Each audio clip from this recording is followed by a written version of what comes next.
Hi and welcome back to the channel. Today we're going to be reviewing the first series of Star Trek Prodigy, since we're both now fully up to speed on it. I'm a bit behind, but I watched it fresh. You watched it as it aired. I took a bit of recently. time, but now that Series 1 is now on Netflix, Yep. it's a little Christmas present from them, and Series 2 is incoming at some point. 2024. Is it? Okay. They said this year, aren't they? So Yeah, so we thought now would be a good time just to kind of roll back and take a look back and so what we think about it. So, this one kind of came out as a surprise to me. Yeah. Having initially started watching it, I didn't think a massive amount of it, and by the end of the series, it's now one of my favourite of the newer This is what I kept tracks. saying to you at the time when I was watching it when it first aired. I was like, Yeah. it was hard to explain without spoiling the actual show to say you need to watch this. It's a follow up. I mean, it's a It follow is. up. We said it before in our other Why you Prodigy should video. watch. Why you should watch. Yeah. So check that out as well. Yeah, we're assuming you've already seen it because we are going to be talking spoilers. So yeah, I'm gonna say spoilers. So yeah, it literally is a follow up to Voyager. It is, but yeah. It doesn't start out like that. It subverts your expectations of what you're going to get from. Yeah. You think kid show, animation. Yeah. You know. We suspect that similar to the Orville and shows like that they pitched it, gave in the first few scripts to be okayed as if it was just a kids show, and then when the powers that be weren't watching, actually went and did what they wanted to do with it afterwards. It literally feels like that. Like there is a big jump point from about third episode where you it get starts to that to point where shift. it's like starts off like it's like you said when you first watched it. You like those first couple of episodes. You're like, I'm not really invested. I don't know what. It didn't feel like what's Star it got Trek. to do with Star. Yeah, exactly. What's it got to do with Star Trek? And And then it grows into this its own thing, but that's still following on from mainly Voyager. Yeah. And I'd go as far as saying it has more continuing lore building, other than maybe Picard Series 3. It probably has more. you mean Picard? Yeah. There's no first 1 and 2 seasons, but It probably does more to continue the story from 90s Trek than I think any yes. other one. It's Like the first time a it's big actually picked up degree. something like say and gone with it and run with it, and And say I- it starts with its own thing. It builds its own world, gives these characters their time to shine, and then you start introducing elements like Janeway Yeah. and Chakotay and all those little bits of Voyager, and then you start to realise actually this is something else, Yeah. but it's still its own thing to build that up to. Like they spent 10 episodes pretty much in the Delta Quadrant and Yes. go through all that and. Yeah, because the season's split into two halves, and they do feel like distinct halves as well, don't they? They feel like halves. They feel like but two also- seasons. Yeah, I was going to say, it feels like 2 seasons. Yeah. I mean, when I watched it when it originally aired, it was a fair few months between the first half and the second. I think it might have been a year, actually. Yeah, I thought it was like at least close to 6 a year, months, and so it did feel like 2 seasons airing. Yeah, but if you watch it as one bulk, it still feels like it's 2 separate, but it flows. I was going to say, it definitely has what feels like a season finale halfway through. Yes. There's a big 2-part episode, it's lots of spectacle, and they do another one at the end of the series as well, but we'll get to that. I think it's not a kid show. That's the main thing I think we said in our why you should watch. I think it can be. No, it can do. But I'm saying if yeah. you just looked at it as a Star Trek fan, this is animation. I can get past that. Let's just pretend it's just a Star Trek show. Yeah. It is. Yeah, you can... Fundamentally, you can take those elements, and it probably does Trek the best way I've seen it done. Well, I was going to say, as far as a continuation of 90s Trek, this was actually my favourite because, I do like Picard Series 3, but it had a lot of work fixing some of the things that they'd done with the they kind of trashed the Federation quite a bit, and they trashed a lot of lore in ways that I didn't feel were particularly positive. They tried to make things much dark and all the rest of it, whereas this is still the bright, hopeful 90s Federation and kind of universe a bit more that you remember. And the kids have got that thought about it as well, that as far as they're aware, yes, that's what they're going towards, this utopian... So if 90s Trek was your jam, this really fits that way, way better. And they managed to do... One thing I really liked about this as well is I thought that they managed to do a season arc story, I think, better than almost any of the others. Modern Trek, yeah. Yeah, because they managed to keep that thread going. They managed to do individual episodes, and it never felt stretched. Like, I feel a lot of them feel like they're, spinning the wheels before they get to the final episode. Yeah, you know what I mean? Well, it's like, it starts off, obviously, we've got these first few episodes where they're on, is it Taj? Somebody's got a they're on a prison planet, the prison planet they? with the, and they have a couple of episodes on there, they break out, they find the protostar. And it's sort of like that to me is the jumping off point of the season when it starts. Yes. And with all these individual episodes which build on Trek as like it's the tropes of Trek. I mean, like the Kobayashi Maru episode and all that sort of stuff. We even got a holodeck episode. Yeah, what's I mean? You get all those little bits and pieces that are tropes of Star Trek. Yeah. But they did it so well, and I think that's the first half of the season builds up towards that, and then it goes right. We're now going to throw in the actual world building of it's a follow-on from Voyager. We've got Janeway turns up, and there are some jaw-dropping plot twists in there, which again, kids show, and I think this had better plot twists that felt earned. They didn't just feel like they were just thrown in either than pretty much any of the live action ones. It's weird as well that it's a kids show, and I actually found this less patronising. So one thing that kind of irks me, I keep hearing it in Discovery, and it's like they keep having this mantra, this is Starfleet, and it's like they're trying to tell themselves, and like the makers are trying to remind themselves and trying to tell us that no, this really is what Starfleet is. And even though you watching the series might be thinking, is it really? Whereas this, the kids are telling themselves, learning what Starfleet is and all the rest of it, and felt way less patronising to me. I didn't roll my eyes at all, which occasionally, I'm a semi-Discovery defender, but there are times in Discovery where I roll my eyes and go, oh, please. And I've never once in this did that. Ever. Not that I want to sort of jump to the end of the season, but with Hologram Janeway, what happens to her with them losing... and she died. And what a great way to deal with death for kids. Fundamentally, as a kid, that's what it was pitched as. It was a genuinely sad moment. You have to look at it as a kid's program. And I'm thinking, what a great way to deal with death and teach that lesson.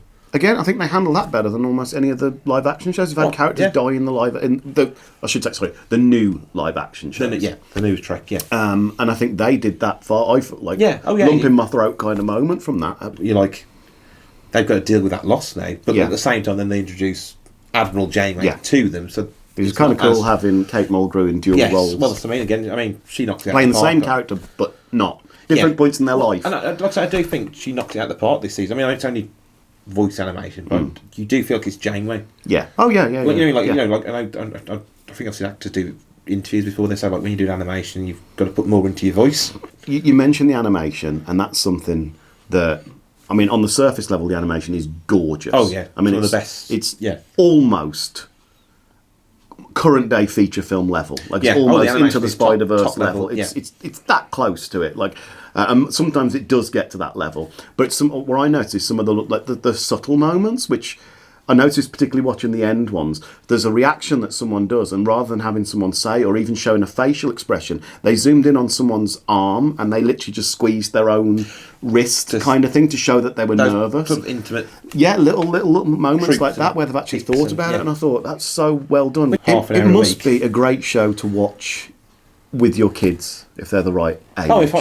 I mean, I came into Trek. I was always a proponent that you didn't need a kids' version of Trek, but now it's here. Okay, fair enough. Judge it on what it is, and it must be such a great experience to actually sit down with your kids to watch it, because it works for both people. That's what I was going to say. When you think about the Voyager elements of it, you go, and for most of us, we were kids or young when they came out. So to sit with your own kids and go, oh, I know what you're on about. But I was a kid when so that element of it, and like I say, I think it was in the early years. It was a gateway to Trek. Yeah. Rather than saying it's just a kid show, it was a gateway into Star Trek and that universe, and it did it. I mean, if I was to nitpick, my nitpick parts would be positives on the other end of the spectrum. So for me, some of the nitpicks are, I'm not so keen on some of the characters. Understandable, who are always going to have that in every show. Who are a little bit kiddie. Who are in the main cast, but again, it's a show that's working on two levels, and I imagine for the kid part, you've got to draw a line. That they're going to be the ones that they really like. But there is also enough going on with the support characters and all the rest of it that it's fine, and they're not irritating. It's just like they're very kiddie. That's all. A couple of them. I mean, the show's got a villain. Yeah, it's got a dilemma which ties into the villain as well. Like this whole thing. But some of the sci-fi elements to the story of this, there's time dilation and things like that. There's a heavy time travel and causality. It's a lot to get your head round. Yeah, as an adult. As an adult, alone it. That's it. I said it's got more complex science fiction plots than I've seen in a lot of. Again, I'm not trying to bash the new ones, but I'm just saying how much. So much something to compare it to. It's the only thing, exactly, to compare it to, and this is leagues above Yeah, it pushes boundaries that you think, well, if you had this in Strange New Worlds, Discovery, seasons 1 and 2 of Picard, you'd be like, these are really good sci-fi plots. And then, but obviously, like you say, nobody's pushed that boundary in that. Don't get me wrong, like I say, we're not bashing on New Trek as a whole, but it is a common complaint. People say it's been dumbed down a bit, don't they? So it's heightened up action, dumbed down everything else, and this is almost the opposite. So you got like kid characters. So in that respect, I suppose there's a little bit of not really dumbed down, but you know what I mean? But childish kind of characters. But then the situations and the plots they're in are very like adult science fiction kind of. I do wonder how some kids coped with a few of the episodes. I think they might have been a bit confused about some of them, but so I suppose talk about the show in general, and then going back to the kids and all the plot that we've been saying about the links back to Voyager. Yes. Again, as a kid, you potentially won't have watched Voyager if you were a young kid, but if you did go and watch Voyager, suddenly you've got all these little jump backs, it would enrich and bits that would enrich it so much, and it has callbacks to the classic series. There's the planets where they find that culture that's got all the it's basically kind of a bit like Galaxy Quest, isn't it? Where they've got the culture that they've derived from. They found out and records of things. Yeah, exactly. And they used a lot of like library sound recordings of classic characters, didn't they? The Kobayashi episode uses Uhura, so Michelle Nichols, Spock's in Leonard Nimoy. I believe Gates McFadden's in it, but I believe I think so, correct. She recorded it. Yeah. So all those little bits and tropes. I felt like this is easily the most respectful of the series to its history. Of, again, maybe not series, but including Picard Series 3, but even more so to a slight degree, I think. I think it goes to show, it's a show where they've got writers on board. Yes. That are, again, fans, love the show. We said it with Picard Season 3, Terry Matalas. He brought a lot of the old people back that worked on Next Gen and Deep Space Nine Voyager, all that sort of stuff. When a show's made by people that love what they're working on... It shows. It shows, and I think that shows in every art form, though. Oh, if you love what they're doing. And so all too often, I think we do get people that have a distaste for projects that they're hired for and wish to change them. And this is totally the opposite. This absolutely. They went all in on it. It just elevates Trek in a different media, animation, kids animation, but also shows its strengths. Really people like go, you gotta go, I'm going to show my kids Star Trek. I mean, these days, are you really going to go and put the original series on? Probably not. You're not going. Kids these days are not going to be interested. You might get away with Next Gen, Voyager, Deep Space. Obviously Next Gen's been remastered, so bits and pieces of that. But if you're going to go, I'll show you this, then maybe I can get you introduced. I mean, for instance, going back to the original series things, with that one episode where they're imitating that, you can then go back to your kids and go, I'll show you the original series. That might make sense to you now. So there are little leaping off points for the entire series, but it was nice to see a show that's just wants to include everybody. I know we have inclusiveness in Trek and everything, but this just feels like you can just sit down. There wasn't a mean-spirited thread in it. Yeah. I don't think. It literally was...